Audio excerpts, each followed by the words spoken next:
Hier, nous avons abordé un petit peu le sujet par rapport à ce qu'est le mondialisme et la mondialisation. Je ne vais pas y revenir, j'espère que l'on a compris, c'est pas si compliqué. Et en fait, le but, c'est quoi? C'est de former un empire global, tout simplement. De former un empire global sans frontières. Et pourtant, on verra que, d'après l'étude de la statue de Daniel, la fameuse, on verra que quand même, le monde sera divisé en 10 régions. Tout ça décidé par cette société à moitié secrète qui s'appelle le Club de Rome, dans les années 70. Bon, on en reparlera en détail, mais je vous dis déjà que c'est vrai que la vision du départ, c'est de former un empire global, mais qu'en réalité, cet empire global sera quand même subdivisé en 10 régions, avec 10 rois à leur tête, hein, selon ce que dit l'Apocalypse. 10 rois qui seront sous la coupe du grand roi, entre guillemets, si je puis dire, du grand gouverneur, plutôt, le terme le plus approprié, qui sera donc l'Antéchrist, l'homme du péché, celui qu'on appelle l'homme du péché, l'homme de la rébellion, l'homme impie. Alors, est-ce que je vais y arriver?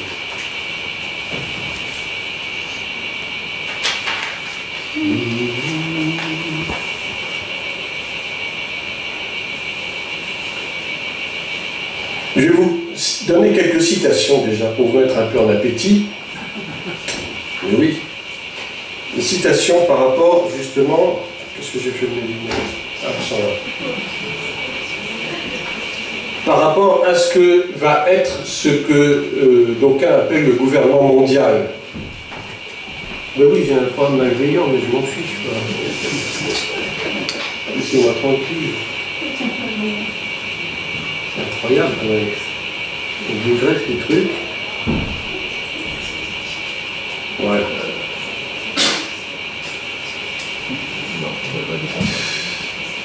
Non. Non, je ne veux pas. Ouais.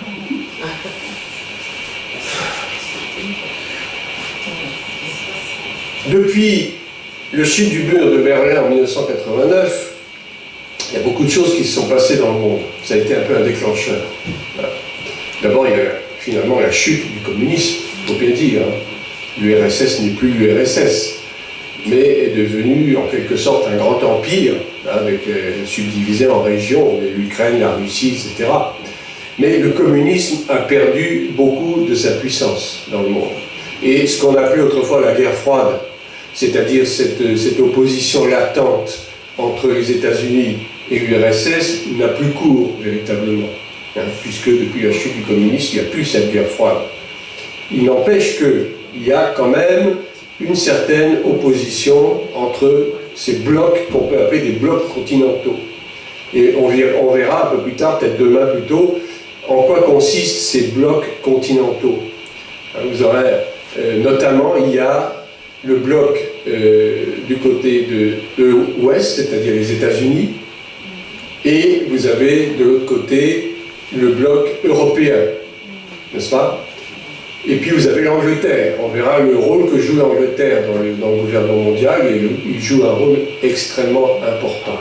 C'est un pays qui est, j'allais dire, à la tête du gouvernement mondial avec les États-Unis. Parce qu'on sait bien que les États-Unis, c'est une ancienne colonie britannique, hein, le Canada, etc., tous les dominions britanniques. Mais l'Angleterre est une superpuissance. Ça n'est qu'une île. On dirait oui, mais c'est une superpuissance. Et notamment, on verra le rôle important qui est joué par la famille d'Angleterre, la couronne d'Angleterre, qui joue un rôle très important parce qu'on sait très bien depuis fort longtemps que l'Angleterre est la patrie du satanisme. C'est la patrie, d'abord c'est là que, là je vais vous en parler où est née la première grande loge maçonnique, à Londres, en 1717. Et c'est de cette grande loge d'Angleterre que sont nées pratiquement toutes les loges européennes, et par là même toutes les loges internationales. Mais c'est l'Angleterre qui est au cœur du système, véritablement. Il y a ce qu'on appelle une oligarchie anglo-saxonne. Oligarchie anglo-saxonne, ça veut dire ce que ça veut dire, c'est-à-dire que ce sont quelques familles qui sont à la tête de cet énorme consortium, de cette manipulation, de cette manigance internationale. L'Angleterre joue un rôle de premier plan dans le gouvernement mondial. Voilà. Alors je n'ai pas dit que l'Antéchrist viendra de l'Angleterre nécessairement, hein, je n'ai pas dit ça. Mais en tout cas, elle contribue très largement à l'émergence de ce nouvel ordre mondial, de ce gouvernement mondial. Donc depuis la chute du mur de Berlin en 1989, il y a eu une sorte d'accélération du processus du mondialisme, véritablement. Il s'agit en fait de créer des blocs géoéconomiques, géostratégiques, qui vont d'ailleurs s'opposer plus ou moins les uns aux autres. Il y a des créations de marchés intercontinentaux. Vous avez par exemple l'ALENA aux États-Unis, c'est-à-dire un marché qui regroupe l'Amérique du Nord, le Canada et le Mexique, qu'on appelle le NAFTA en anglais. Bon, je n'ai plus la signification exacte, mais je vous la donnerai. Et puis vous avez le bloc euro-asiatique, par exemple. Il y a une sorte de fusion entre le marché européen et le marché asiatique, notamment avec la Chine, pour ne pas la nommer.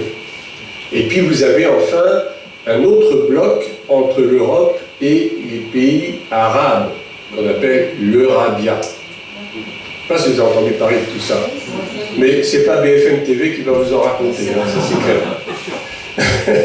BFM TV, c'est un peu ma tête de turc. Mais bon, voilà ça. Eurabia. En fait, Eurabia contribue très largement, sous des couverts de partage, d'échanges commerciaux, culturels, contribue à l'islamisation de l'Europe.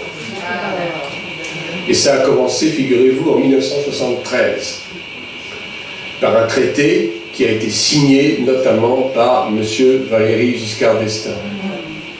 M. Valéry Giscard d'Estaing et autres, il n'est pas le seul, hein, en Europe, ils sont plusieurs à l'avoir fait, plusieurs chefs d'État ont signé ce traité Eurabia, c'est-à-dire qu'ils acceptent qu'il y ait un partage, entre guillemets, si vous voulez, je préfère plutôt dire un échange, on peut appeler ça comme ça, culturel, humanitaire, à la rigueur, économique, en fonction de quoi on doit absolument ne pas tenir compte d'Israël. C'est-à-dire qu'il faut tout faire pour mettre Israël de côté. Vous comprenez ça? Israël est au cœur de ce problème-là. On sait qu'Israël, c'est l'horloge de Dieu. On est d'accord. Israël est au cœur du plan géostratégique du gouvernement mondial. Ce qui ne veut pas dire qu'Israël ne participe pas. Vous avez des loges maçonniques en Israël, comme vous en avez partout. Et vous avez ce qu'on va appeler peut-être plus tard, je ne vais pas me faire lapider à cause de ça, pardon, mais des juifs qui ne sont pas juifs. Des sionistes qui ne sont pas des vrais sionistes. Hein, le sionisme, ça on va le définir, parce que c'est quelque chose qui est très délicat. Il faut vraiment marcher sur des œufs pour en parler, parce que ça, tout de suite, il y a des avalanches d'insultes qui vous tombent dessus. J'ai eu le malheur une fois de faire une vidéo là-dessus. Je crois que je l'ai retiré d'ailleurs à cause de ça, parce que je me suis fait incendier proprement. Mais tout ça, je suis pas... les gens confondent antisionisme, antisémitisme. Mais ça dépend de quel sionisme on parle. Vous avez le sionisme politique, mais vous avez le sionisme bibliquement. C'est pas la même chose. Mais les gens font des amalgames de tout. On en parlera une autre fois. Mais tout ça pour dire quoi? Qu'on est en train de créer des blocs géoéconomiques, géostratégiques. Donc, je vous ai expliqué le bloc nord-américain, le bloc asiatique, le bloc eurabien, etc. Tout ça dans le seul but de créer une gouvernance mondiale, parce qu'en créant des blocs, c'est plus facile d'avoir la même mise que sur des pays disséminés, n'est-ce pas?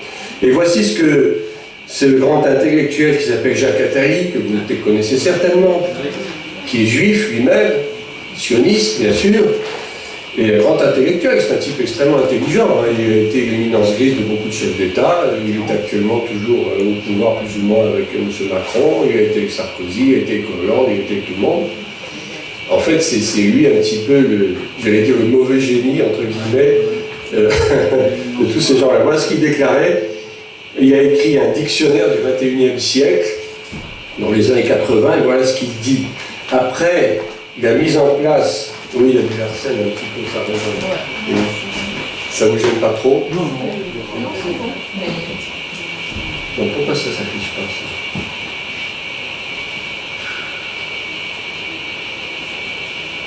Il n'y a toujours rien? Non. Document, orientation, pasteur. Je suis obligé de me lever, vous vous rendez compte? C'est nul. Pourtant, j'ai branché ma clé USB, qu'est-ce qui se passe? Il n'y a rien? La clé n'est pas là. Tu vas me servir de... Tu vas être mes yeux, là. C'est le dossier Pasteur Jean-Marie qui Non, c'est un dossier...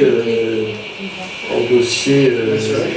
Hein? Il est sur la clé. Il est sur la clé, oui. Il n'y a que deux dossiers, orientation et Pasteur Jean-Marie. Oh là là, qu'est-ce que c'est que ça? Bon. Alors, on va retirer la clé. On va aller trouver autrement.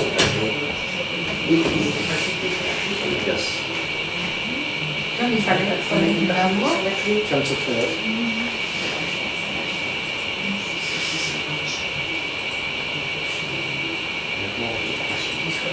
Je hais la technique.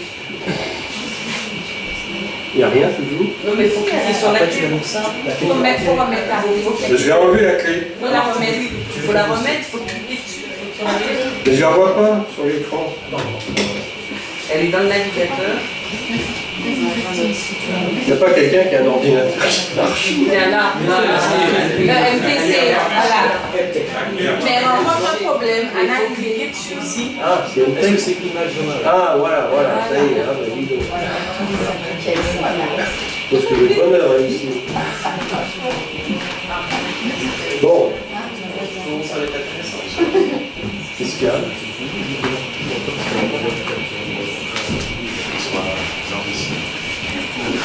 Hein? Oui, mais si je tournais le dos...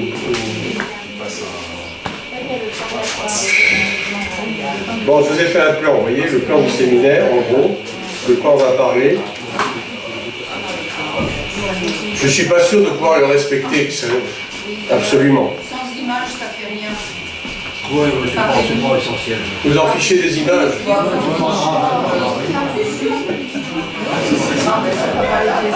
Tu vois? Mon écran est coupé en deux. Il est noir sur une moitié. Ouais, c'est beau. Bon, si vous voulez prendre note du plan, sinon vous en fichez, c'est pas grave, on laisse. Par contre, on peut grossir un peu. Comment? J'ai pas compris. Grossir. Grossir. En bas. Comment on fait?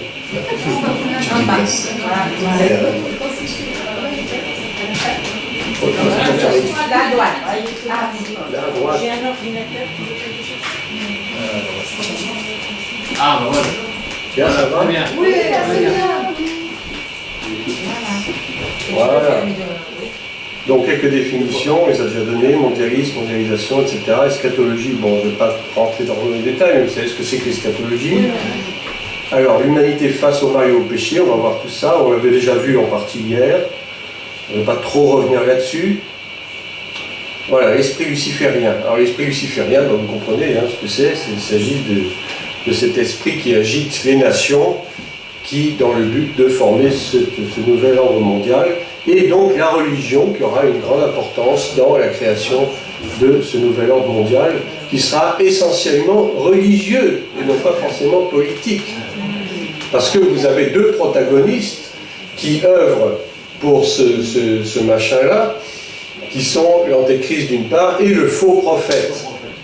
Ah, le faux prophète, c'est comme son nom l'indique, il a une appartenance religieuse, mais c'est une religion qui sera en réalité un amalgame de toutes les religions existant déjà, dont le protestantisme, dont l'évangélisme. Et oui, il n'y a pas que le catholicisme. Hein. C'est vrai que le Vatican joue un rôle très important, mais pas que. C'est vrai, je ne sais pas, vous avez entendu parler de ce que le pape a fait le 14 mai 2020, dernièrement, hein, ce qu'il appelle le pacte de l'éducation. Je ne vais pas aller dans le détail, mais ça veut tout dire. C'est-à-dire que lui, il est à fond pour le nouvel ordre mondial. Et d'ailleurs, ceux qui l'ont précédé aussi. Hein, c'était exactement pareil, ils sont tous pour ça. Pourquoi? Parce qu'ils trempent dedans. Ils trempent dedans, absolument. En plus, François Ier, par le roi, hein. Le pape François est un jésuite de haut rang. Et on va bien regarder ce qui se passe du côté des jésuites. Parce qu'il y a un lien très étroit entre trois choses: la franc-maçonnerie, l'ordre des jésuites et ce que j'appelle les talmudo-kabbalistes ou les kabbalisto-talmudiques. Oui, oui. Parce que dans la franc-maçonnerie, on utilise la kabbale juive. Vous savez bien ce que c'est que la kabbale, c'est tout ce qui touche au mysticisme juif. Ça n'a rien à voir avec Israël en soi, hein. C'est des choses occultes, vraiment occultes. Et la franc-maçonnerie utilise ces choses. Et les jésuites, qui s'appelle l'ordre des jésuites, et tout ce qui s'appelle ordre, en fait, a une connotation maçonnique.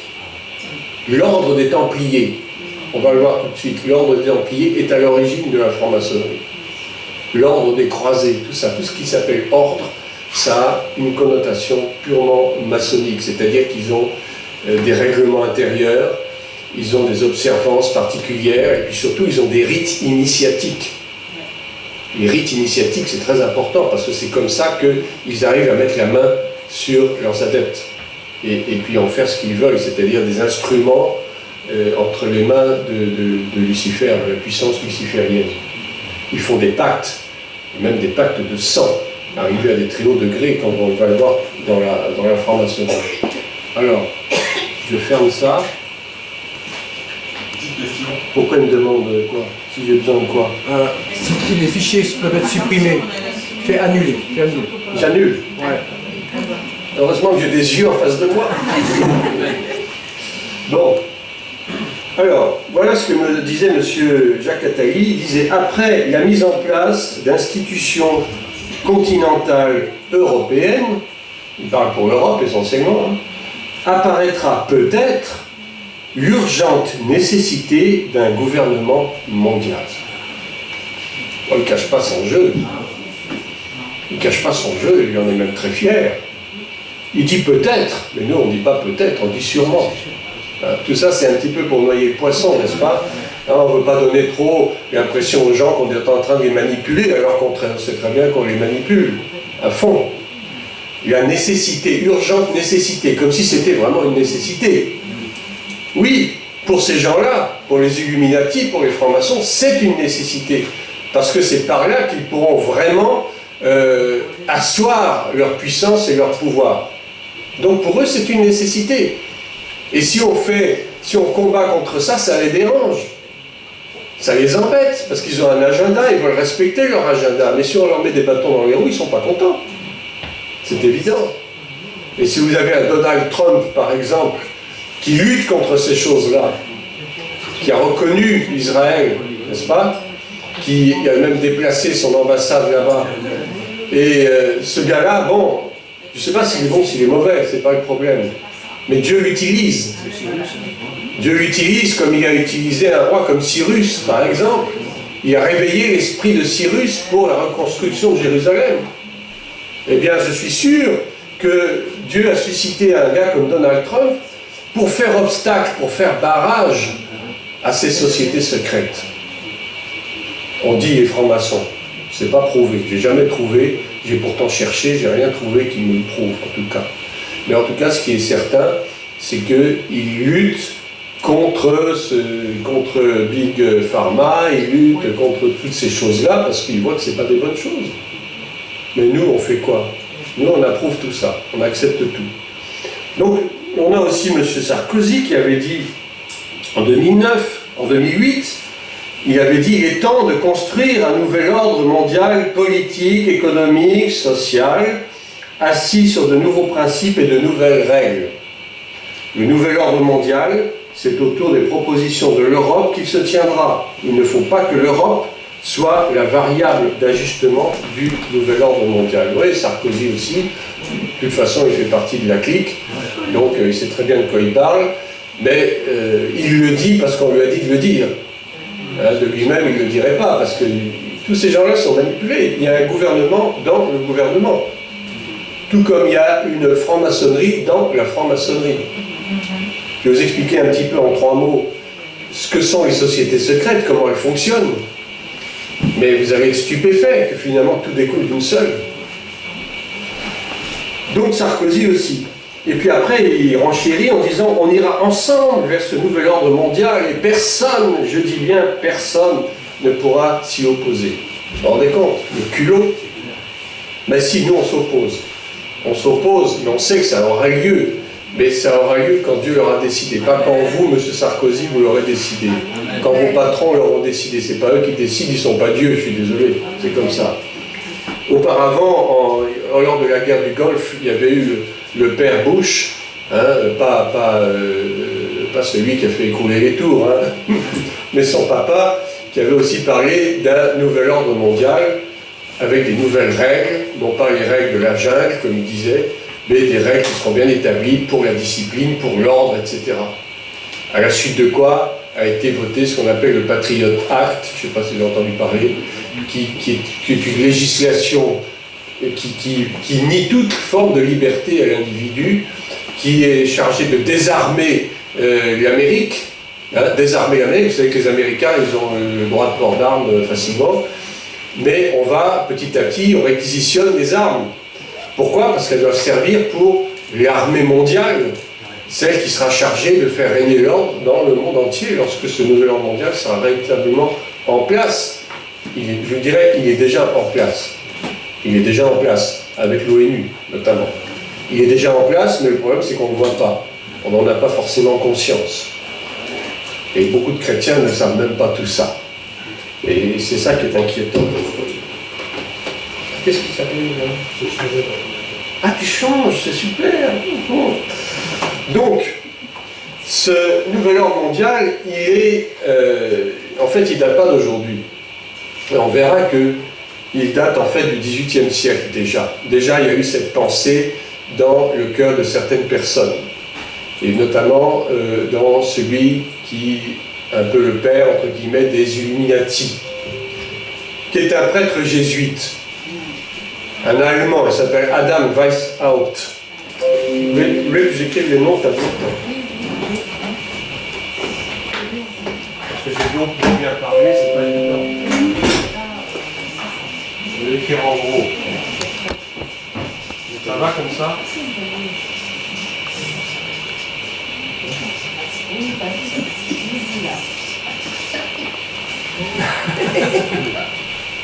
On va écrire en bas.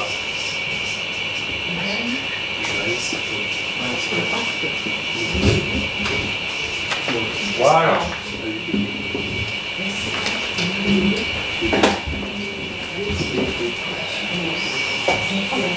Il faut que j'arrête. On ferme. Oh super. Et là je suis comblé. Merci Seigneur. C'est la même souris, hein? Ouais, super.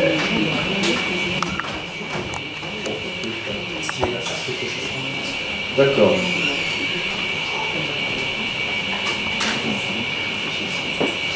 Je le mets en grand.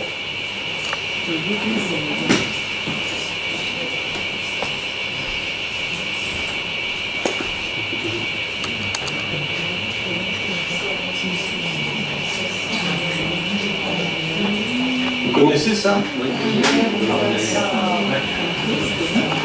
Je fasse un peu des coq à l'âne, hein, je suis désolé, mais bon, c'est les problèmes techniques qui font. Ou de l'âne au coq, comme vous voulez. C'est la fameuse pyramide des Illuminati, précisément. Avec les, si vous comptez bien, il y a 33 degrés normalement. Mais enfin, on verra tout à l'heure que dans la franc-maçonnerie, tout dépend des... Il y a plusieurs rites différents. Et selon les rites, il n'y a pas autant de degrés de l'un à l'autre. Hein. On va voir tout ça en détail. Et puis donc tout en haut vous avez l'œil, le fameux œil, l'œil qui voit tout censément. Novus Ordo Seclorum, ça veut dire nouvel ordre des siècles en fait. Hein. Et annuit coeptis, ça veut dire nous réussirons. Nous réussirons sûrement. Vous voyez, ils sont tellement sûrs d'eux. Et donc c'est environné avec ce halo lumineux, cette espèce de soleil. Et vous allez voir, ce soleil, on le retrouve chez les jésuites, dans l'emblème des jésuites. Et oui, il n'y a pas de hasard. Il n'y a pas de hasard. C'est très curieux, ils utilisent les mêmes symboles. Voilà, vous le retrouvez ici. Je l'agrandis un peu. Voilà, vous voyez? Cette espèce de soleil. Voilà, avec cet individu là au milieu. Bon. Je continue sur mes citations, si vous permettez. Voici une citation de M. Benjamin Disraeli, qui était Premier ministre britannique de 1874 à 1880. Voilà ce qu'il raconte. Le monde est gouverné par des personnages très différents de ce qui est imaginé par ceux qui ne sont pas derrière le rideau. Ça veut tout dire.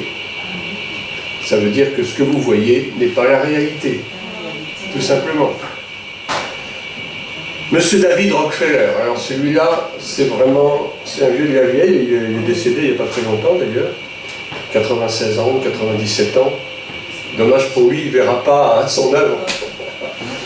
Nous sommes reconnaissants au Washington Post, tout ça c'est des journaux, New York Times, le Time Magazine et d'autres grandes publications dont les directeurs ont assisté à nos réunions et respecté leurs promesses de discrétion depuis presque 40 ans. Parce que ce que ces gens n'aiment pas, c'est qu'on dévoile tout haut ce qu'ils pensent tout bas, ce qu'ils disent tout bas.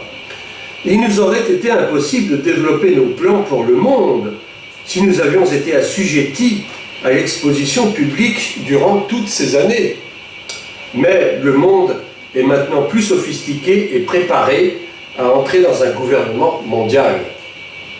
La souveraineté supranationale d'une élite intellectuelle et de banquiers mondiaux est assurément préférable à l'autodétermination nationale pratiquée dans les siècles passés. Ben voilà, on fait table rase du passé, on fait table rase des nationalismes, on fait table rase de l'autodétermination des peuples. C'est proprement scandaleux qu'une poignée d'hommes ont décidé d'éliminer tout ce qui peut toucher à chaque nation comme particularité culturelle, ethnique, etc. Ces gens-là se prennent pour Dieu. Ils veulent tout simplement recréer un monde à leur façon. Un monde où il n'y aura soi-disant aucune différence, où il y aura une uniformisation qui fera que les individus seront des objets, des valeurs marchandes. Et même Jacques Attali, que je reciterai peut-être tout à l'heure, a encore renchéri sur ce problème-là, parce que pour lui, l'être humain est devenu une valeur marchande. Tout est commerciable. La culture est commerciable, mais la santé aussi est commerciable. On le voit bien avec ces lobbies pharmaceutiques, qui n'hésitent pas à vouloir imposer sur le marché des médicaments, des vaccins qui sont plus dangereux les uns que les autres et qui n'ont aucun bénéfice pour la santé. Mais parce que ça rapporte des dizaines, des centaines de milliards. Le monde, de toute façon, on ne peut pas s'étonner, le monde est gouverné par le fric, par l'argent. Celui qui a l'argent a le pouvoir. C'est pas compliqué. Le jour où vous serez millionnaire, je vous le souhaite. Vous verrez que votre vie va changer, bien sûr, mais vous verrez que vous pourrez faire beaucoup plus de choses. Vous pourrez changer votre monde à vous, mais dans le bon sens. Tandis que ces gens-là utilisent leurs centaines de milliards pour faire du mal. Parce qu'ils trouvent que la Terre est surpeuplée. Et demain, on verra justement ce problème de l'eugénisme. La science sert à tuer aujourd'hui. La médecine ne sert plus à guérir, mais la médecine sert à tuer, à éliminer les indésirables. Peut-être que vous trouvez que je suis un peu excessif dans mes propos. Non. Mais je ne pense pas que je sois si excessif que ça. La science est au service du crime. Et tout ça, ça nous vient de quoi? Des nazis. Mais ça a déjà commencé avant. On a toujours voulu éliminer les indésirables, les plus faibles, les inutiles. À partir de 65 ans, on disait on n'est plus bon à rien puisqu'on est à la retraite. Alors on est traité comme des déchets, comme des moins que rien. Donc M. David Rockefeller se prend pour Dieu et s'imagine que c'est une très bonne chose de pouvoir supprimer toute souveraineté nationale pour pouvoir imposer une super souveraineté, un super État. C'est ça, ce super État qui est autre que le gouvernement mondial. Monsieur Henry Kissinger, vous connaissez celui-là aussi, triste cire aussi. Aujourd'hui, l'Amérique serait outrée si les troupes des Nations Unies entraient dans Los Angeles pour restaurer l'ordre. Demain, ils en seront reconnaissants. Il parle. Ceci est particulièrement vrai s'il aurait été dit qu'un danger extérieur, qu'il soit réel ou promulgué, menace leur existence. Eh bien, figurez-vous que nous sommes en plein dans ce genre de choses. On est en train de nous montrer à visage découvert une soi-disant menace. Hein? Covid-19. C'est une menace. Donc, il faut tout faire pour s'en protéger. Il faut profiter de cette menace pour dire au bon peuple qu'on est là, qu'on a la solution pour vous. Mais quelle solution? Une solution qui est destinée à vous rendre libre ou une solution qui est destinée à vous rendre esclave? C'est la deuxième solution, malheureusement. Mais vous voyez, on fabrique une menace pour, après, prétendre qu'on est capable de lutter contre. On crée un problème et après, on vient vous dire qu'on va résoudre le problème. C'est exactement le cas des guerres. C'était le cas des guerres depuis Napoléon, même avant. Les guerres ont été toutes fabriquées et financées par les mêmes personnages dans le but de gagner du fric. Parce que figurez-vous que les guerres, ça rapporte de l'argent. Beaucoup d'argent. Monsieur Adolf Hitler a été financé en grande partie par des grands consortiums industriels américains. Au cas où vous ne le sauriez pas. Eh oui, s'il n'avait pas eu du fric, il n'aurait pas pu faire tous les dégâts qu'il a fait. Pour le plus grand bénéfice de ces généreux donateurs, qui ont empoché des dizaines de millions grâce à ça. Quand vous réfléchissez un petit peu, vous vous dites, mais vraiment le monde est d'un sordide, mais pas croyable. Mais on vit dans quel monde? Mais la Bible nous dit, le monde entier est sous la domination du malin. Mais nous, nous sommes de Dieu. Mais nous, nous sommes de Dieu. Nous ne devons pas marcher comme le monde marche. Nous ne devons pas penser comme le monde pense. Le monde pense à l'envers. Nous, nous pensons selon la parole de Dieu. Amen. Mais il nous faut combattre contre ces choses, pour nos enfants, pour nos petits-enfants. Je vous l'ai dit, les choses arriveront forcément, mais au temps marqué. Au temps marqué, pas avant le temps. M. Soros n'est pas Dieu. M. Rockefeller n'est pas Dieu. Hein? M. Kissinger n'est pas Dieu. Le groupe Bilderberg n'est pas Dieu. Mais tous ces gens-là, ce sont des êtres mauvais par nature. Et on va voir comment ils fonctionnent exactement. Et puis, là, il y a une petite perle que j'ai trouvée. Madame Mitterrand, comment elle s'appelait déjà? Danielle Mitterrand. Voilà. Elle confie dans ses mémoires qu'elle avait eu un petit dialogue avec son mari, qui était à l'époque mon président, en 1981. Voilà ce qu'elle dit. Pourquoi maintenant, elle lui parle, pourquoi maintenant que tu en as le pouvoir, ne fais-tu pas ce que tu avais promis? Ah tiens, c'est bizarre. Il me répondait qu'il n'avait pas le pouvoir d'affronter la Banque mondiale, le capitalisme, le néolibéralisme, qu'il avait gagné un gouvernement, mais non pas le pouvoir. Même différence. On peut être au gouvernement, mais on n'a pas le pouvoir. Ceux qui sont au gouvernement sont des pantins. On tire les ficelles de ces gens-là. Vous pensez que c'est M. Macron qui a décidé qu'on allait provoquer une hécatombe en France avec le Covid-19? C'est pas lui. Il n'est qu'un instrument. C'est ça qui est trompeur. On dit le gouvernement. Oui, d'accord, le gouvernement, mais le gouvernement, il y a un super gouvernement au-dessus de lui. Vous avez Bruxelles, certes, mais encore au-dessus. C'est pas non plus le Parlement européen qui décide. Hein. Le Parlement européen est lui-même aux ordres. Il y a toute une hiérarchie dans le mal. Le grand chef, on le connaît. Je continue. Il avait gagné un gouvernement, mais non pas le pouvoir. J'appris ainsi qu'être le gouvernement, être président, ne sert pas à grand-chose. On s'en serait douté. Dans ces sociétés sujettes, soumises au capitalisme. Parce qu'on aura beau dire, mais socialisme, communisme et capitalisme, c'est la même chose. Marxisme, tout ça, c'est des doctrines. Mais en réalité, quoi? Le but du jeu, c'est de gagner le plus de fric possible. Sauf que le marxisme est une doctrine qui sert à appauvrir encore plus les pauvres pour enrichir encore plus les riches. Le communisme aussi. Vous pensez que tous ces gens qui étaient au Kremlin, hein, du temps de tous ces gens qui ont précédé, comment il s'appelait? Staline. Hein? Staline. Le communisme, Staline. Staline, mais après. Jusqu'à Khrouchtchev, jusqu'à tous ces gens-là. Mais vous pensez que ces gens étaient pauvres? Mais jamais de la vie. Ils étaient tous multimillionnaires.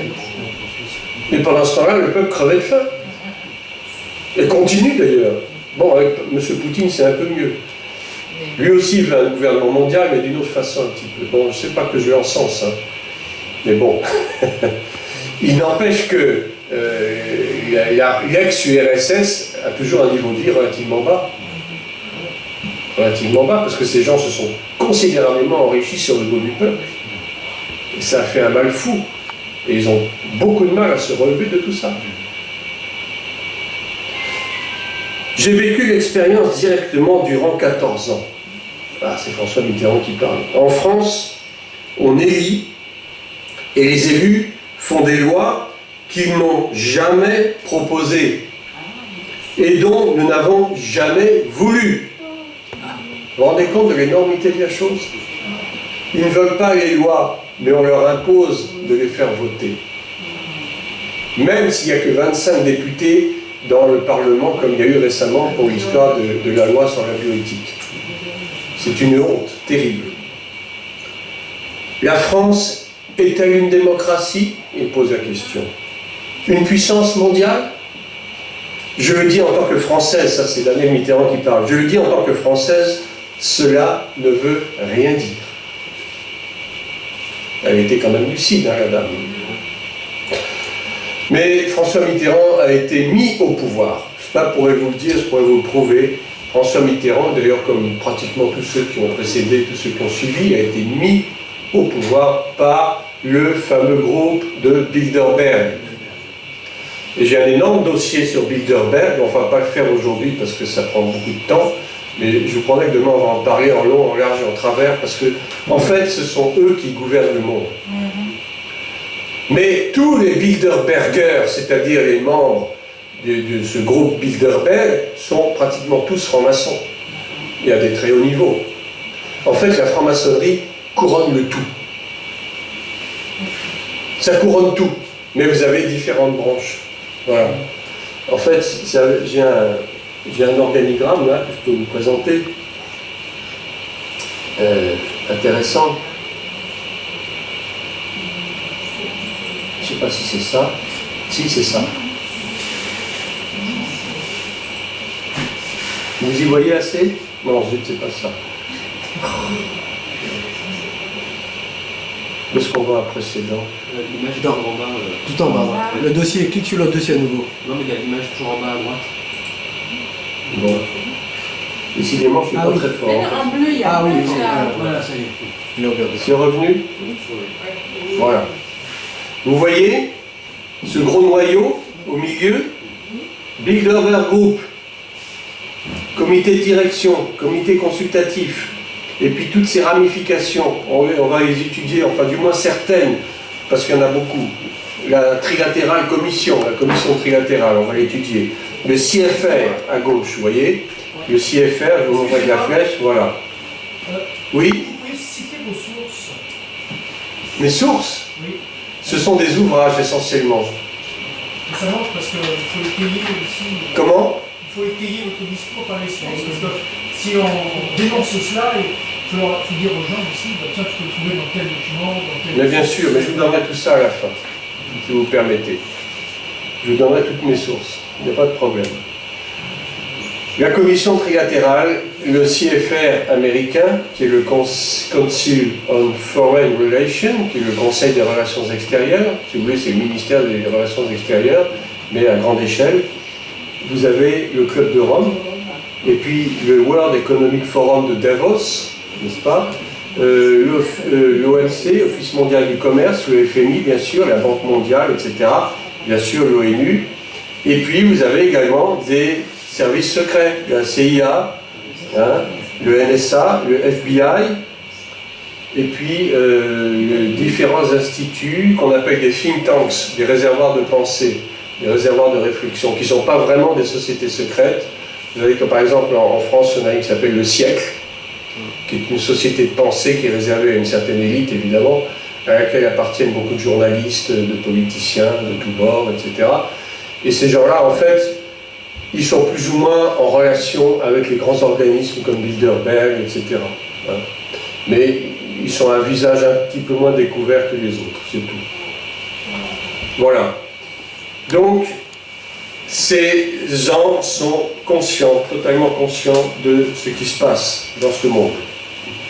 Alors, qu'est-ce que c'est qu'une société secrète? On va revenir un petit peu sur comment ça fonctionne. Les sociétés secrètes, en fait, bon, comme leur nom l'indique, ce sont des groupements de personnes qui travaillent à visage couvert, bien entendu. Et si elles travaillent à visage couvert, c'est qu'elles ont des raisons de le faire. Et ces raisons, elles ne sont pas forcément très avouables. Parce que, évidemment, ils ne veulent pas que le grand public soit au courant de tout ce qu'ils sont en train de tramer dans l'ombre. Parce que ce qu'ils font, effectivement, c'est quoi? C'est des programmations de destruction, c'est des programmations d'édification d'un ordre qui viennent d'eux-mêmes, n'est-ce pas? Alors, c'est une élite secrète qui se réunit donc dans des groupes, dans des sociétés, à visage caché. Et évidemment, vous n'entendrez jamais parler de ça dans les journaux qu'on dit alignés, les journaux mainstream, hein, les médias, etc., qui sont pour la plupart aux ordres des gouvernements, n'est-ce pas? Mais vous avez des revues, des magazines, des journaux qui sont moins alignés, hein, et qui en parlent un peu plus volontiers. Mais cela, il faut vraiment les chercher. C'est pas évident. Et vous avez des ouvrages sérieux auxquels je me réfère souvent, je vous les citerai puisque vous le demandez, des ouvrages qui sont très bien documentés par des gens qui sont des gens d'un très haut niveau intellectuellement et qui connaissent parfaitement les rouages de ces choses-là. Comme Mediapart. Pardon? Comme Mediapart. Il y a Mediapart.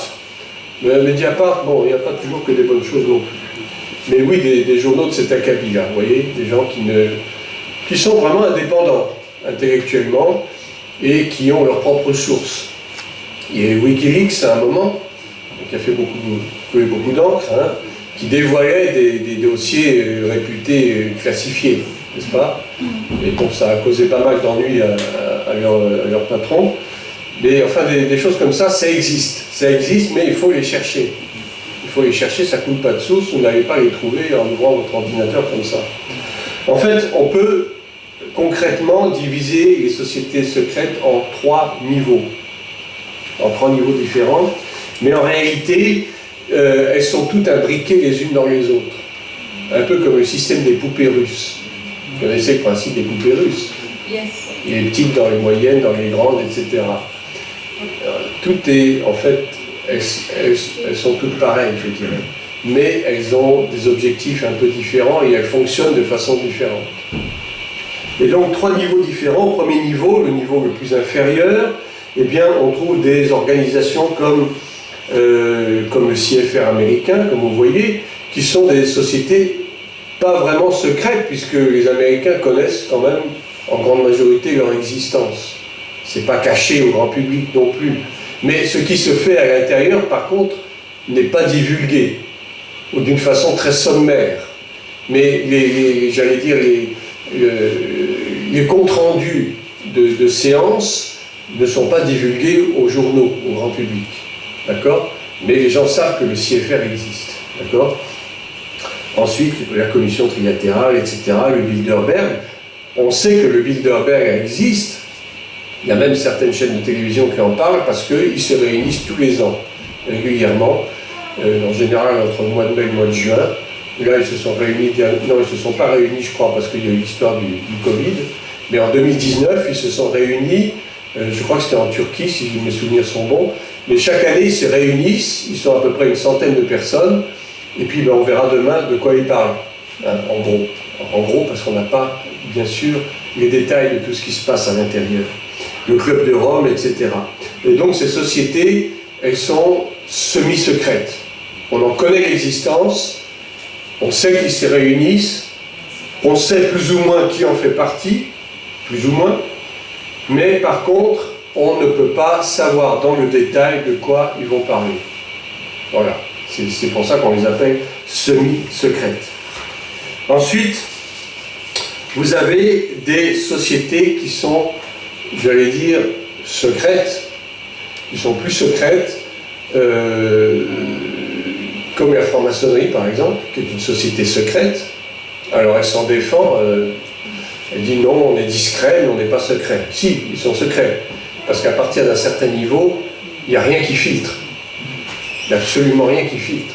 Et même ceux qui sont dans les grades les plus bas, parce qu'on verra tout à l'heure comment ça fonctionne, les grades, les degrés, eh bien, ils ont absolument consigne de ne rien divulguer de ce qui se passe à l'intérieur. Quand ils ont des réunions, ce qu'ils appellent des tenues, quand ils planchent, littéralement, ça s'appelle des planches, c'est-à-dire des sujets de réflexion sur lesquels ils doivent discuter pendant parfois des heures et des heures, et en général, de ces planches sortent des lois qui sont imposées au gouvernement, ou des décrets, ou des propositions de loi.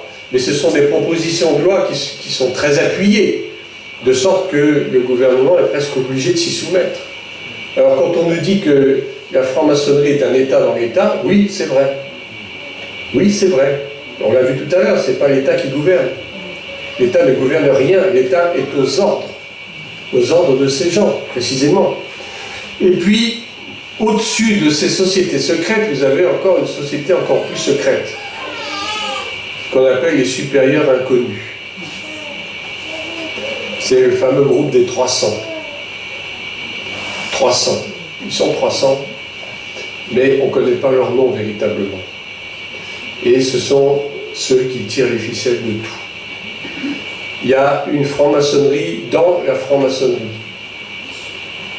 Les Illuminati, en fait, sont des francs-maçons à un très haut niveau. Tous les francs-maçons ne sont pas des Illuminati, jusqu'à 100 ans. Mais tous les Illuminati sont francs-maçons. C'est clair. C'est comme les nazis. Hein. Tous les Allemands n'étaient pas nazis, bien sûr, mais tous les nazis étaient allemands. Et il y avait même des nazis français aussi. Ça, c'est un autre problème.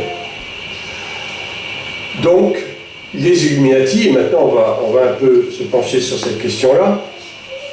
Les Illuminati, eh bien, ce sont ceux qui tiennent le haut du pavé.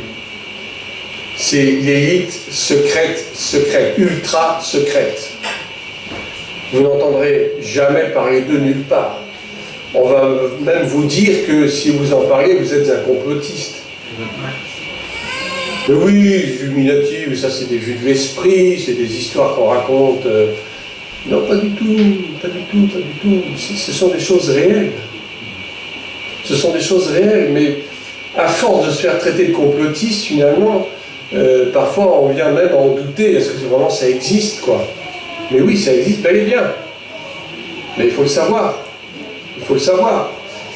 Et donc ces gens-là, qui sont-ils? Alors, Illuminati, c'est un terme qui veut dire les illuminés, ceux qui ont reçu, soi-disant, la lumière. Mais on va bien considérer que cette lumière est une fausse lumière.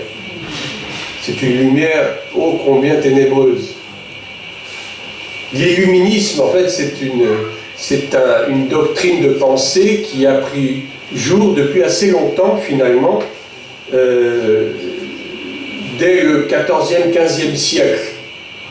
il y a eu une branche d'illuminés en Espagne, notamment. On les appelle les Alumbrados. C'est une secte, c'était déjà une secte à l'époque, hein, au XVe siècle, je crois, si je ne m'abuse. Et vous avez une autre branche qui a pris naissance un peu plus tard en Allemagne, en Bavière notamment, avec à sa tête un jésuite, donc celui-ci. Voilà. Et donc ces illuminés, en fait, leur but, c'est de quoi? Eh bien, c'est justement de travailler à l'émergence d'un gouvernement mondial, déjà à l'époque. Ils voulaient déjà se partager le monde, comme un gâteau. Parce qu'ils s'imaginaient que, du fait de leur haute connaissance, de leur haute position dans la société, ils étaient en droit d'espérer que le monde puisse un jour leur appartenir, d'une certaine façon. Et donc ils avaient déjà des pensées de diviser le monde en différentes parties qu'ils pourraient diriger à leur guise. En fait, ça vient un peu de la nuit des temps, cette histoire. Les Illuminati, en fait, sont la continuité, si vous voulez, d'une société secrète qu'on appelait la confrérie du serpent. La confrérie du serpent, dont l'origine remonte aux racines de la civilisation occidentale, c'est-à-dire à Sumer et à Babylone. Donc c'est très ancien. Vous voyez, ça ne date pas du 19e siècle, ça ne date pas de la Révolution française, ça date de bien avant. Les origines sont très anciennes. Ça fait à peu près 5000 ans, historiquement.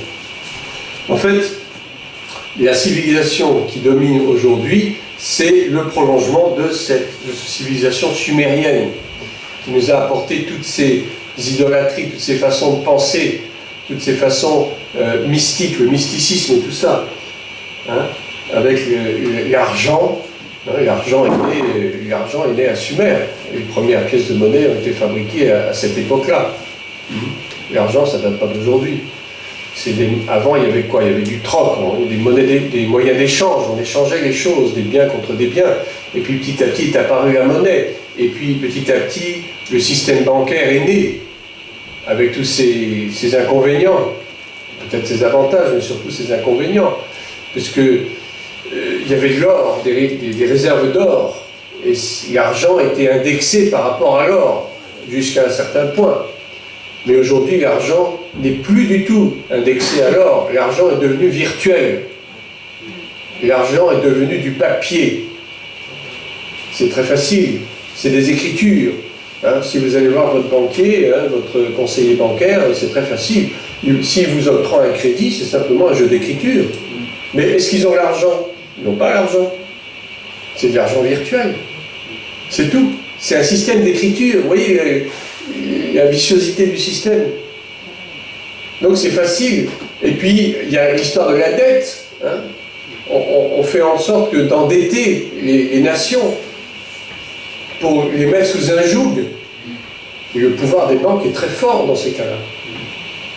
Si vous prenez un crédit, sachez que ça enrichit la banque. Vous pensez qu'ils donnent les crédits parce que... Non, ils sont très contents au contraire de vous donner les crédits. Même, il y en a même parfois, ils vous harcèlent pour vous donner un crédit alors que vous n'en avez même pas besoin. Parce que ça leur rapporte énormément de par les taux d'intérêt, évidemment.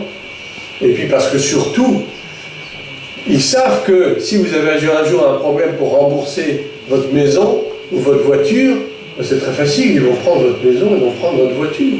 Donc de toute façon, ils ne sont jamais perdants. Le système bancaire, c'est un système qui est très pernicieux. Vous ne verrez jamais une banque faire faillite. C'est très rare. Hein? En tout cas, j'en connais pas. Une banque ne peut pas faire faillite. Une banque a toujours le moyen de se redresser. Tout ça parce que l'argent est devenu virtuel. C'est tout à fait nouveau. Donc ces Illuminati, vous en avez vu tout à l'heure la pyramide, hein, je vous ai montré la pyramide. Novus Ordo Seclorum, ça veut dire donc nouvel ordre pour les siècles, et Annuit Coeptis, qui signifie notre projet sera couronné de succès. Donc, les Illuminés d'Espagne, c'était un groupe de mystiques espagnols, bien sûr, qui ont commencé vers le 15e, la fin du 15e, début du 16e siècle.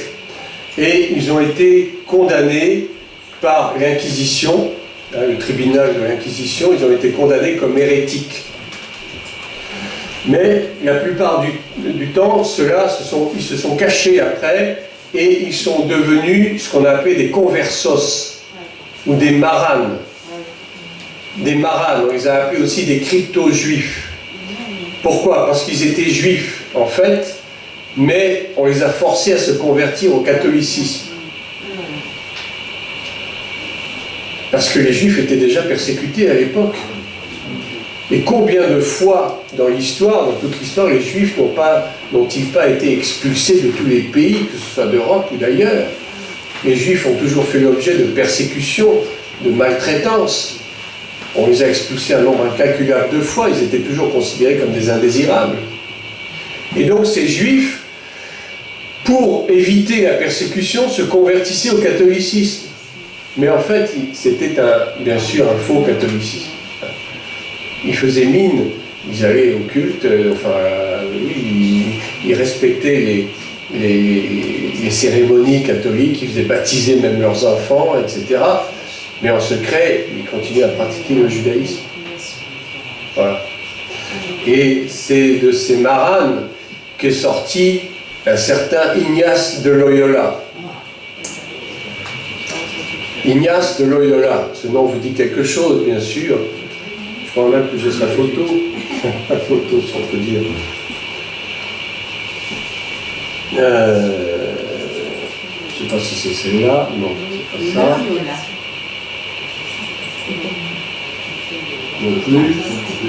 Ça sont des jésuites aussi. Non, c'est pas celui-là non plus. On va y arriver. Non. Alors c'est celui d'avant. Non, je ne l'ai pas, c'est pas grave. Dommage. Enfin bref. Ce Ignace de Loyola était un marane. Un marane. Et c'est lui qui est donc à l'origine, puisqu'il s'est converti tardivement au catholicisme, et il a créé donc l'ordre des Jésuites sous le règne du pape Paul III. Et on verra très bien demain en détail ce que cet ordre des Jésuites a comme influence dans le monde, politiquement, économiquement, socialement. L'ordre des Jésuites agit aussi dans les services secrets. Vous avez beaucoup dans les services secrets, notamment américains, d'anciens jésuites. Parce que les jésuites, c'est un ordre religieux, c'est vrai, ils se donnent l'apparence d'être religieux. Mais ceux qui sont d'un haut niveau, je ne parle pas des jésuites de base, qui sont des prêtres tout à fait honorables, hein, pas du tout. Vous avez des écoles jésuites dans le monde entier, en France. M. Macron lui-même a été formé dans une école jésuite. Hein. Mais à un très haut niveau, parce qu'on va voir qu'il y a aussi des grades, comme dans la franc-maçonnerie, il y a un lien entre les deux, eh bien à un très haut niveau, les jésuites font une sorte d'allégeance. Et ils font un serment, ils prononcent un serment qui les engage jusqu'à la mort. Et ce serment, c'est de s'infiltrer dans le monde entier et de chasser ce qu'ils appellent les hérétiques, c'est-à-dire ceux qui ne font pas partie intégrante de l'Église catholique romaine. Et les jésuites, en fait, c'est le bras armé du Vatican, quelque part. Ils sont chargés de chasser les hérétiques, enfin, du moins ceux qu'ils appellent les hérétiques, c'est-à-dire essentiellement les chrétiens non catholiques, et puis les autres, et puis les juifs aussi.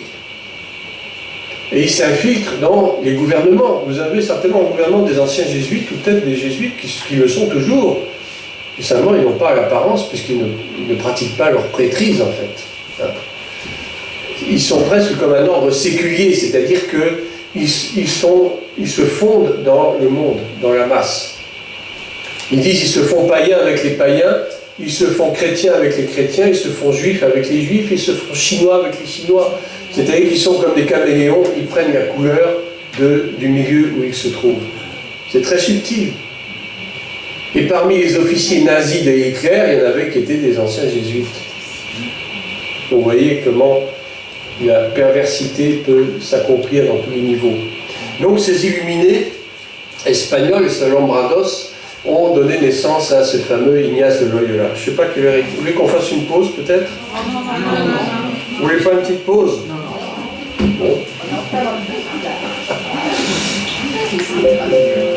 Oh, excuse-moi.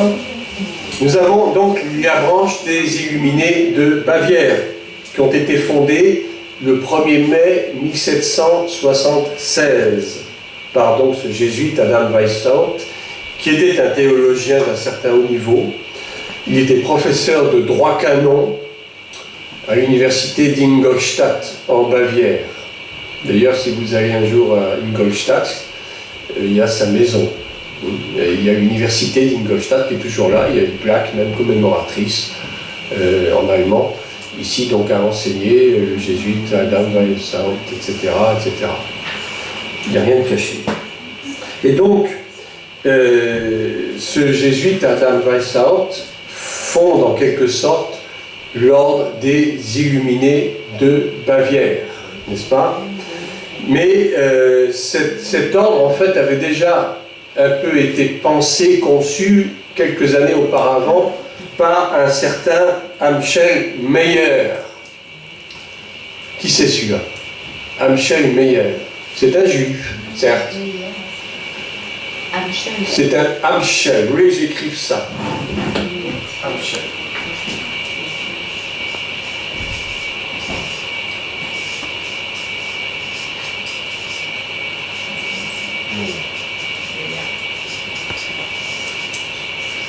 Il prendra un autre nom un peu plus tard. En fait, cet Amschel Meyer était un banquier. En fait, c'était un prêteur juif, mais un usurier, ce qu'on appelle un usurier. Il prêtait de l'argent avec les prêts à gage, si vous voulez. Hein. Et il y avait une boutique à Ingolstadt, qui portait sur sa porte, sur laquelle était affiché un grand écusson rouge. Un blason rouge. Et blason rouge, en allemand, ça se dit Rothschild. Ça veut dire écusson ou blason. Et Rothschild, vous avez compris, après, il a pris ce nom. Il s'est appelé Rothschild. Et il est l'ancêtre de toute la famille Rothschild jusqu'à aujourd'hui. Tous descendent de cet Amschel Meyer qui est devenu Amschel Rothschild, un prêteur à gage. Et en fait, ce monsieur, il avait des velléités grandioses de pouvoir dominer le monde par l'argent. Hein? Il était usurier, donc l'argent l'intéressait, il aimait l'argent. Et il a donné naissance à 5 enfants, 5 garçons d'ailleurs, qui sont devenus aussi, qui ont donné naissance eux-mêmes à des enfants, qui sont devenus toute la dynastie Rothschild jusqu'à aujourd'hui. Et actuellement, vous avez encore des Rothschild vivants, hein, bien sûr, puisque la banque Edmond Rothschild existe toujours, puisque c'est là-bas que M. Georges Pompidou a travaillé pendant quelques années avant de devenir président de la République. Et puis M. Emmanuel Macron aussi a travaillé à la banque Rothschild. Il y a beaucoup de gens qui travaillent à la banque Rothschild. Vous avez également la banque Lazare Frères, qui est dépendante de la banque Rothschild. Mais toutes ces banques-là, elles dépendent de qui? Elles dépendent de la Banque d'Angleterre.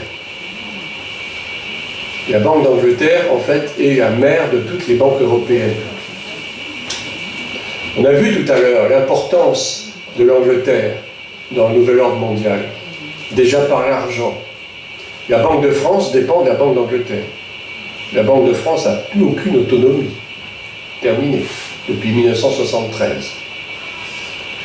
Et toutes les grandes banques nationales d'Europe, la Deutsche Bank, etc., enfin, Banque de Belgique, je ne sais pas comment elle s'appelle, mais toutes ces banques dépendent de la Banque d'Angleterre, de la City de Londres.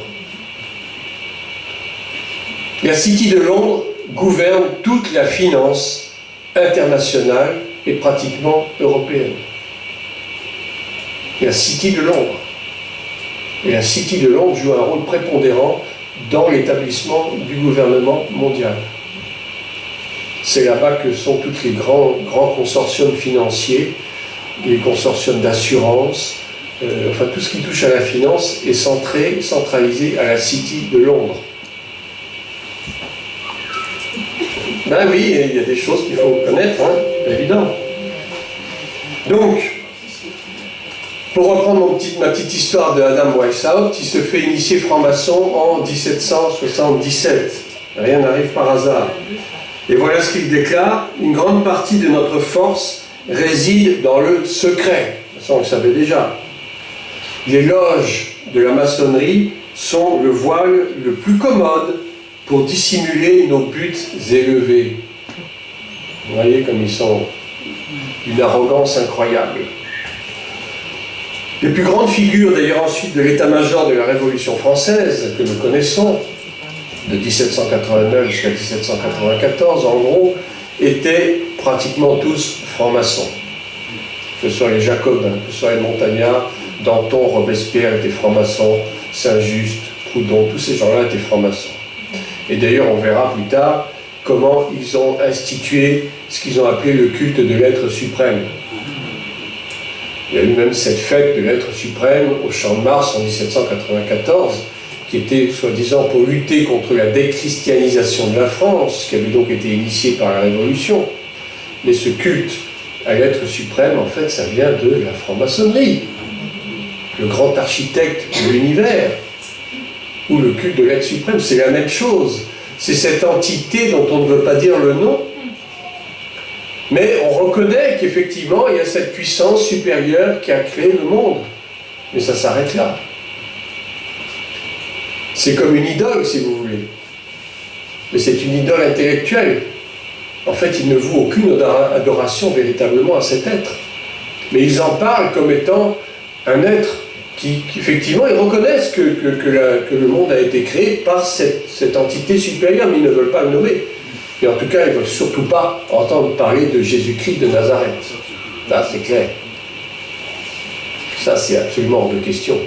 Et quand on va parler de la franc-maçonnerie dans quelques minutes, vous allez voir, il y a la franc-maçonnerie qui est complètement athée, où il est absolument défendu de parler de la Bible, de parler de Dieu, etc.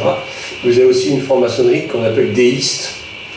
Et cette franc-maçonnerie déiste, elle croit en une divinité. Une divinité. C'est pas Dieu, hein. C'est pas Adonai, c'est pas Elohim. C'est une divinité. Et en réalité, ils adorent qui? Lucifer. Leur divinité, c'est Lucifer. Mais si vous leur dites ça, ils vont vous regarder avec des yeux ronds en disant « mais ça va pas chez nous ». Pas du tout. Parfois même, ils ne se rendent même pas compte de ça. Seuls ceux qui sont dans les très hauts niveaux, les 33e degrés et plus, ont fait allégeance à Lucifer. Mais ceux qui sont dans les petits niveaux, là, compagnons, apprentis, compagnons, maîtres, les 3 premiers degrés, ils ne savent rien de tout ça. Ils ont même le droit, même dans certaines loges, de dire qu'ils croient en Dieu, qu'ils sont chrétiens, même à la limite. Vous avez bon nombre d'ecclésiastiques religieux, donc catholiques ou même protestants, qui font partie de loges maçonniques. Vous avez des évêques et des cardinaux qui sont francs-maçons. Mais est-ce qu'ils changent à un moment donné? Moi, excuse-moi, c'est peut-être pas le moment, mais est-ce qu'à un moment donné, alors ils commencent à parler de Jésus-Christ de Nazareth, on va dire, puis à un moment donné, paf, ils finissent par adorer Lucifer. C'est curieux, c'est de... Comme les jésuites, on sait pas... C'est pas curieux, c'est qu'en réalité, ils n'ont jamais cru à Jésus-Christ de Nazareth. C'est juste un nom. Comme les... Alors, ce qui veut dire les jésuites, c'est peut-être pareil, en fait, on va dire. C'est pareil. C'est exactement pareil. Ils croient en Dieu. Mais allez dire à un jésuite que Jésus-Christ est Dieu, ils vont regarder avec des yeux ronds. Et parler du Saint-Esprit, alors là... Mais ils ne savent même pas ce que c'est que le Saint-Esprit. Mais malheureusement, c'est ça qui fait que beaucoup de croyants sont induits en erreur terriblement avec ces choses-là. Ils ne peuvent pas croire que Jésus-Christ est Dieu, sinon ils n'accepteraient pas toutes ces fausses doctrines lucifériennes. Ils ne peuvent pas. Si tu es vraiment chrétien né de nouveau, tu ne peux pas accepter ces choses-là. Le Saint-Esprit ne te le permettra même pas. Mais s'ils vont d'un côté à l'autre tellement facilement, c'est qu'en réalité, ils n'ont jamais été chrétiens. Jamais convertis.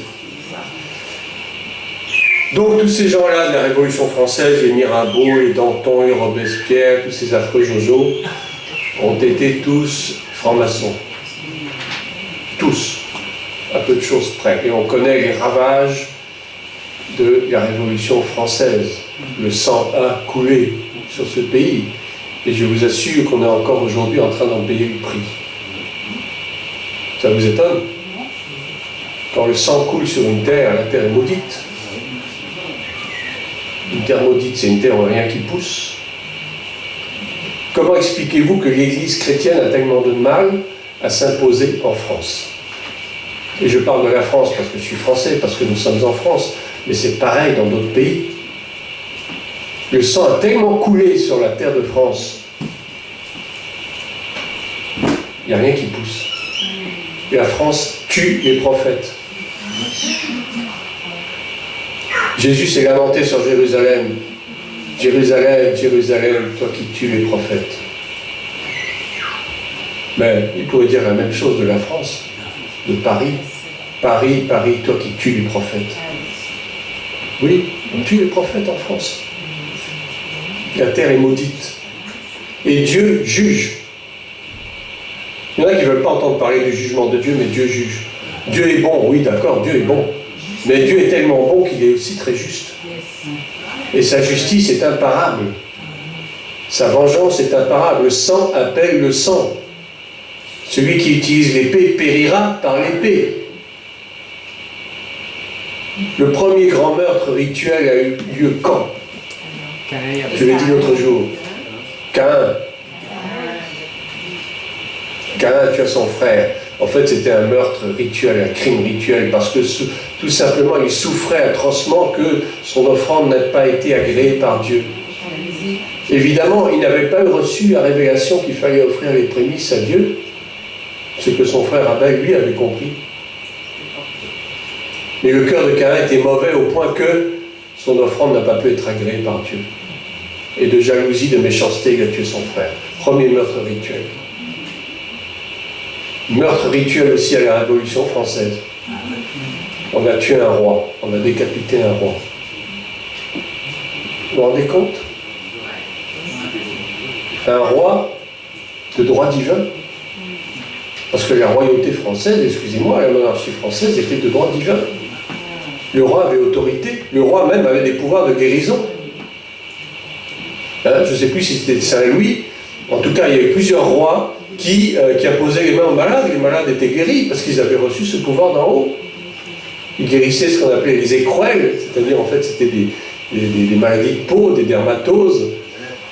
Et beaucoup de malades ont été guéris parce que le roi imposait les mains. Le roi avait un pouvoir surnaturel. Louis XVI était un roi chrétien. Il a été décapité. Son sang a coulé sur la nation. Aujourd'hui encore, on en paye le prix. La franc-maçonnerie s'est lentement, mais sûrement, graduellement infiltrée dans la France. Depuis la Troisième République, la franc-maçonnerie règne sur le pays. Depuis la Troisième République. Et tout ça nous vient de la Révolution 1789. Et puis, chaque année, au 14 juillet, alors on sort, on va au bal, on fête, on fait des feux d'artifice, mais vous êtes fous. Vous fêtez quoi? Vous fêtez la mort? Vous fêtez la malédiction? 14 juillet. C'est affreux, hein? Je ne sais pas si un jour les gens comprendront. Je ne sais pas. Peut-être que vous pourrez leur expliquer de ne pas fêter le 14 juillet. C'est une ignominie de fêter des... Je ne sais pas combien de personnes décapitées il y a eu. Je n'ai pas fait le recensement. Combien? Pas plus que ça?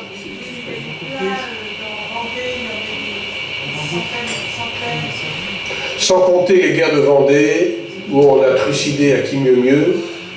On a tué les paysans, on a tué les prêtres, on a tué tout ce qui pouvait être tué, quoi. Alors, ils n'ont pas été décapités, mais ils ont été quand même passés par les armes. Oui, si possible à la hache, oui. Pourquoi pas au couteau de cuisine aussi. Mais c'est épouvantable. La France a vécu une période épouvantable. Il y a tellement de sang et de sang qui a coulé que, et encore aujourd'hui, à cause de l'avortement, le sang continue à couler. Les satanistes ont toujours besoin de sang pour vivre. Tout ce qu'ils veulent, c'est vivre éternellement, soi-disant. Et pour vivre éternellement, il y a deux solutions. Soit il faut boire du sang frais, du sang d'enfant si possible, soit il faut violer des enfants. Parce qu'en violant des enfants, c'est un peu de leur ADN qui vient chez nous. Vous vous rendez compte? Et c'est comme ça, la pédocriminalité, c'est quoi? C'est un rite de transformation. C'est un rituel qui permet à ces gens, soi-disant, de vivre une éternelle jeunesse. Alors que c'est un crime abominable. Tous ces raptes d'enfants, la plupart du temps, en 90% des cas, finissent dans des réseaux pédocriminels, pédosatanistes. Et les pédosatanistes, c'est qui? Ce sont les francs-maçons, les Illuminati au très haut niveau. Comme je disais tout à l'heure, il y a une franc-maçonnerie dans la franc-maçonnerie. Mais ceux de la base, elles ne connaissent pas ça. Ils ne savent pas. Les réseaux pédocriminels qui sont, la plupart, couverts, encouragés, en tout cas pas découragés du tout, par, je dirais, le gouvernement, entre guillemets, et vous avez des personnalités du gouvernement qui en font partie, plus ou moins. Des hommes d'affaires qui en font partie, des grands industriels qui en font partie, des personnalités politiques, du monde des affaires, du monde de la mode, des artistes. Le nombre de nos soi-disant artistes, chanteurs, contemporains, les Johnny Hallyday, tous ces gens-là, ils ont tous fait allégeance à Satan pour avoir du succès. On leur fait passer par des cérémonies secrètes, ils marchent dans un cercle avec un pentacle, hein, cette étoile à 5 branches, et puis ils récitent des invocations, des incantations. J'invente rien, mais allez sur Internet, vous allez voir tout ça. Il n'y a pas de fumée sans feu. Pourquoi est-ce qu'on va raconter tout ça et que ce serait faux? Vous étudiez un peu les paroles de ces chansons, de certaines de ces chansons. Étudiez les paroles des chansons des Beatles, de certaines. Ils parlent carrément de Satan, de Lucifer, du démon. Ça leur fait pas peur, au contraire, ils sont contents. Mais je n'ai pas inventé. C'est sorti de leur propre bouche. Johnny Hallyday, dans une de ses dernières chansons, je ne sais plus s'il a dit « Je vais en parler au diable en enfer », enfin un peu comme ça. Il était en train lui-même de s'y propulser. Bref, on va parler de la franc-maçonnerie.